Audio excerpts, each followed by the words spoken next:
dumadi bukane kang wiworo.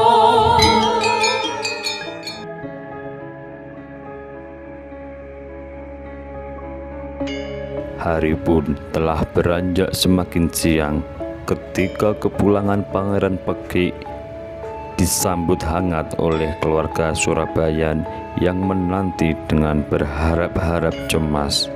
Sangat wajar juga mereka semua khawatir atas kepergiannya keluar dari kota Raja Mataram. Nyai Pandansari sempat terkejut ketika sang suami berpakaian berbeda dengan saat keberangkatannya. Kini Pangeran Peki berbusana hitam congklang dengan ikat kepala kain batik lusuh seperti petani pada umumnya. Namun dia paham dengan penampilan suami yang berbeda itu. Dia maklum karena di saat-saat seperti itu santer terdengar kabar bahwa mata-mata kepercayaan raja disebar ke berbagai penjuru negeri untuk mengawasi orang-orang yang dicurigai hendak berkhianat kepada Amangkurat Agung. Termasuk salah satunya adalah Pangeran Peki, mertua sekaligus paman sang raja sendiri.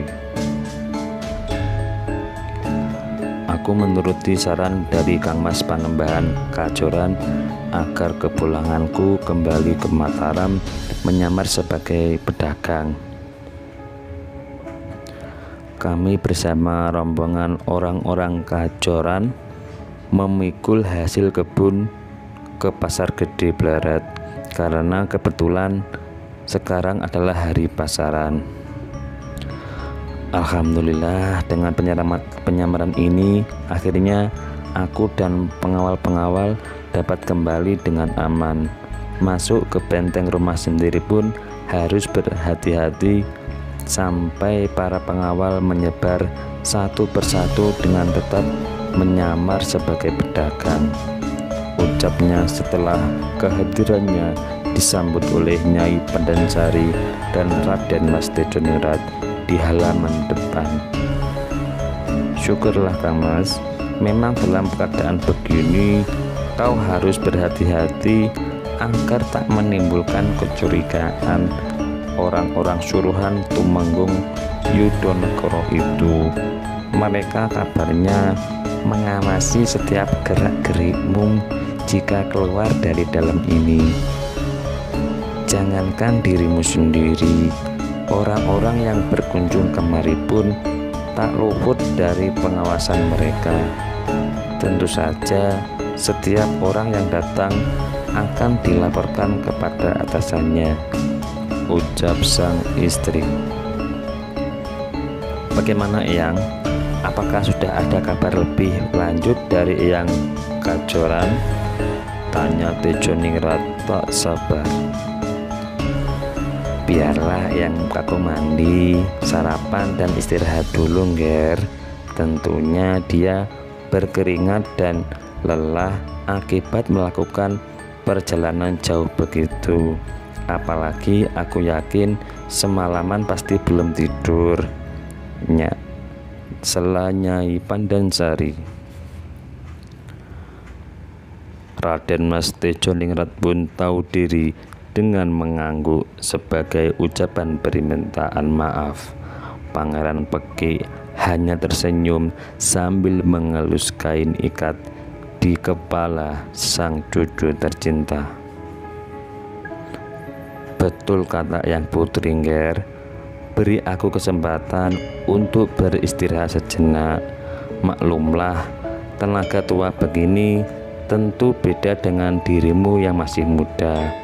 Bagiku, jalan kaki dari Kajoran ke Blarat dengan memikul keranjang jagung serasa memikul seekor kerbau saja.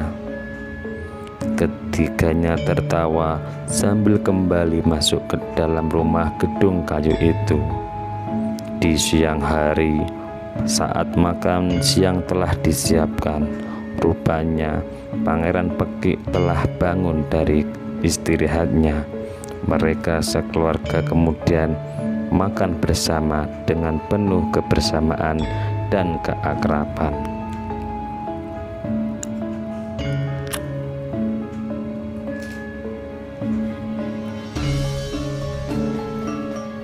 Setelah itu, Pangeran Pekik pun memanggil Raden Mas Tejoningrat untuk berbincang-bincang di beranda luar sambil berangin-angin.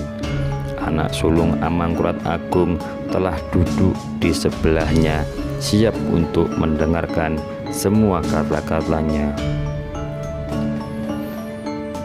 Nger Tejoningrat, pertemuanku dengan Panembahan Kajoran sudah menemukan kesepakatan baru tentang rencana kita itu. Bersabarlah karena beliau akan datang kemari pekan depan untuk mengajak sekalian menantunya Raden Trunojoyo itu.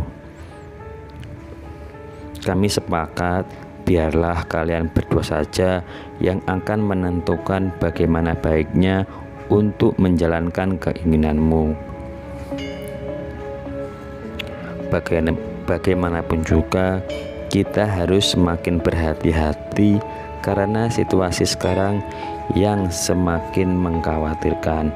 Kau sendiri paham dengan keadaan keluargamu di istana yang semakin semrawut saja. Rasa curiga mencurigai antara masing-masing pihak pun semakin tampak hingga menjadi perguncingan di mana-mana. Lihatlah, adik-adikmu di kediaman masing-masing pun semakin memperketat diri dengan pasukan dan pengawal untuk melindungi diri dari kemungkinan-kemungkinan yang dikhawatirkan membahayakan keselamatannya. Kaula Kota Raja Mataram semakin resah karena hidupnya bertambah tak nyaman. Semua gerak-geriknya seperti sedang dimata-matai di setiap tempat mereka berada. Kaula di wilayah Gunung Merapi masih menderita akibat letusan hebat beberapa waktu yang lalu. Letusan itu pun berimbas pada kelangkaan bahan-bahan pangan hingga banyak yang kelaparan serta harga-harga barang pokok menjadi mahal di pasar.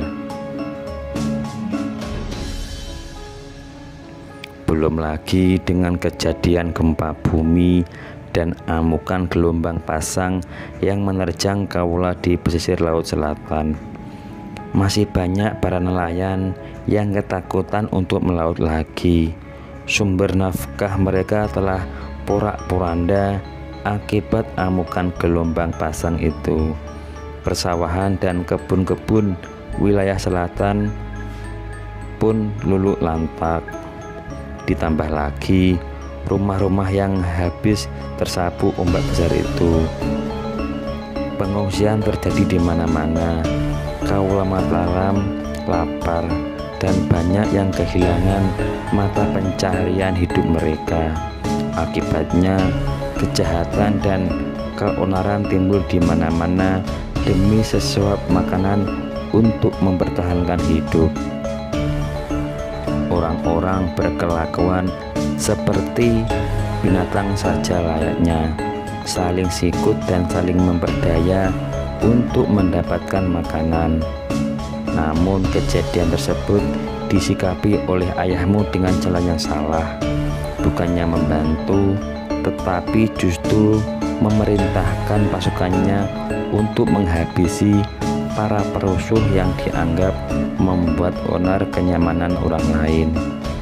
Pembunuhan pun terjadi di mana-mana.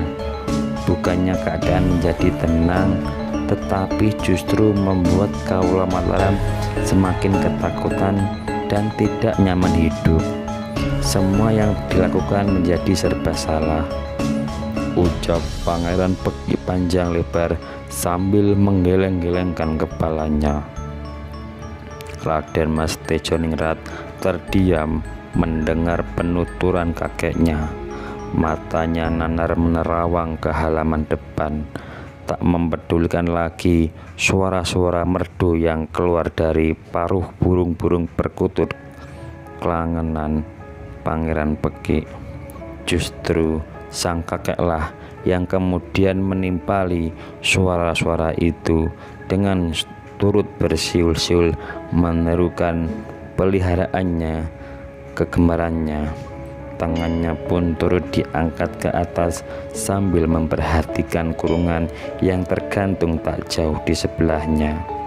Sang burung pun seperti mengerti bahwa majikannya sedang menyuruh untuk menghiburnya. Suara manggungnya semakin runtut sembari mengangguk-anggukkan kepala dan melebarkan kedua sayapnya. Betapa senangnya Pangeran Pekik menyaksikan binatang penghibur hati di siang itu. Ya, aku bicarakan nanti dengan Kang Mas Trunojoyo. Sebagaimana pertemuan sebelumnya, aku pun siap bersedia berbagi pekerjaan dengannya, juga berbagi hasil jika rencana tersebut dapat terlaksana dengan baik, ucap Tejoningrat Pelam. Pangeran Pekik melirik sang cucu tercinta sambil tersenyum dan menganggukkan kepala. Hatinya senang dan puas dengan penuturan itu. Semua terserah kalian bagaimana baiknya. Yang jelas, aku ini adalah orang tua yang senantiasa berusaha membantu dan mendukung semua keinginanmu, Ger. Di pundak kalianlah sejarah Mataram ini akan berlanjut.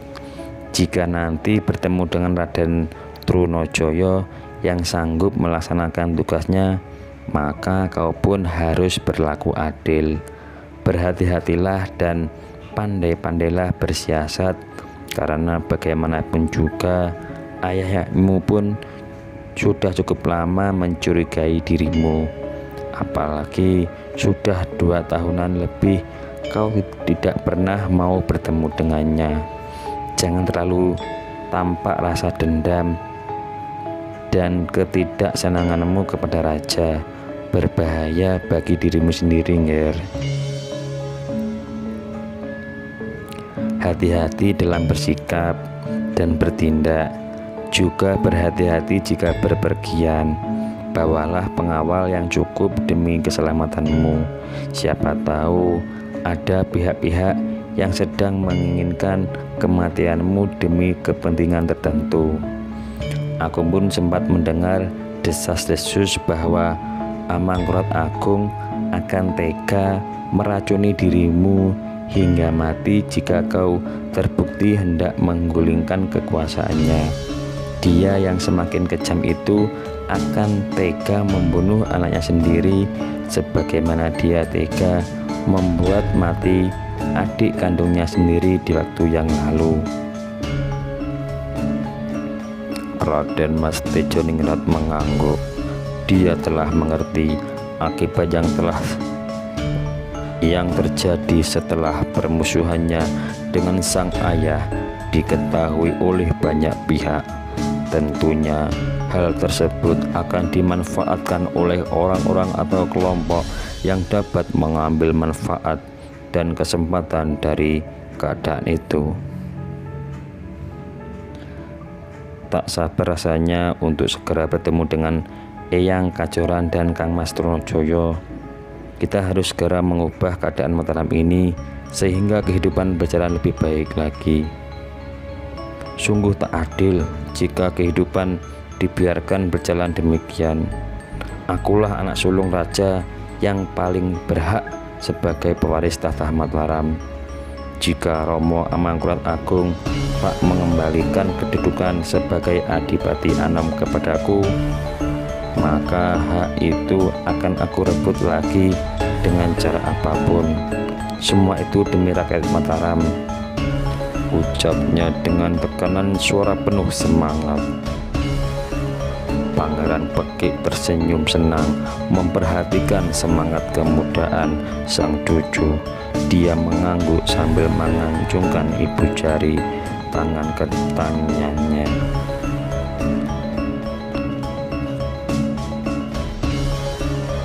Begitulah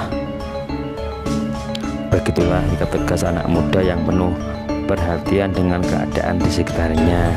Sebagai calon raja, kau pun harus memperhatikan keadaan kawulamu yang menderita begini, Ger.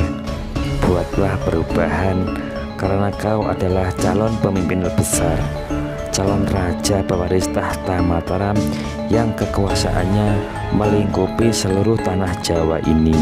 Semoga cita-cita muliamu dapat terkabul tanpa hambatan yang berarti. Kau harus bermain cantik dengan seolah-olah tak terlibat langsung dalam rencana yang akan dilakukan oleh Raden Trunojoyo. Biarlah anak muda itu bekerja dengan kemampuannya. Aku yakin dia memiliki kecakapan sebagaimana garis keturunan para leluhurnya yang sangat dihormati dan disegani oleh orang-orang Madura. Biarlah dia melakukan tugasnya sebagai penggenap dendamnya kepada Raja Mataram yang telah menghabisi sanak keluarga dan kerabat-kerabatnya sejak dia masih berusia kanak-kanak. Kau bisa mengambil manfaat dan keuntungan dari anak Madura itu, Ger. Pemberontakan ini jangan kau lakukan secara terang-terangan. Belajarlah dari kejadian Raden Mas Alit di waktu yang lalu. Raden Mas Tejonilat mengangguk paham dengan kata-kata kakeknya. Dua orang yang usianya terpaut cukup jauh itu pun kemudian saling pandang dengan senyum lebar di bibir.